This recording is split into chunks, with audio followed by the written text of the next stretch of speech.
అనకాపల్లి జిల్లా అనకాపల్లి రావికమతం చీడికాడ పోలీస్ స్టేషన్ల పరిధిలో రెండు వేర్వేరు కేసుల్లో 246 కేజీల గంజాయిని పోలీసులు పట్టుకున్నారు. 5 నిందితులను అరెస్టు చేసినట్లుగా జిల్లా ఎస్పీ దీపికా పాటిల్ తెలిపారు.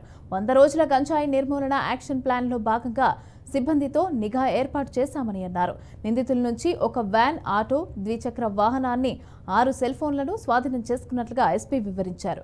ఇక గంజాయి నిర్మూలన నిఘా విభాగంలో నిందితులను అరెస్టు చేసిన సిబ్బందిని ఎస్పీ దీపికా పాటిల్ ప్రశంసా పత్రాలతో అభినందించారు.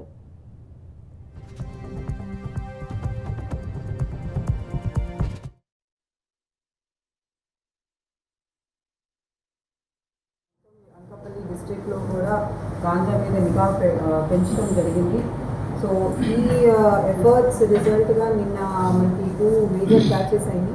చీడికాడ పోలీస్ స్టేషన్ లిమిట్స్లో ఒక 150 కేజీస్ గాంజా పట్టుకున్నాము.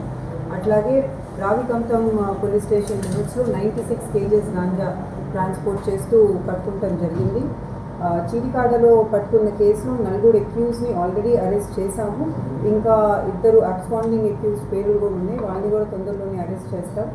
అట్లాగే రావికంఠం కేసులో కూడా అక్యూజ్ని అరెస్ట్ చేస్తాం జరిగింది. దాంట్లో కూడా లింకేజెస్ మనం ఎస్టాబ్లిష్ చేశాము.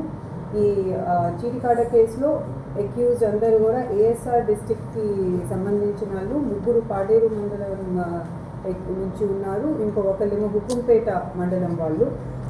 ఇక్కడ రావికంఠంలో కట్టిన కేసులో కృష్ణా డిస్ట్రిక్ట్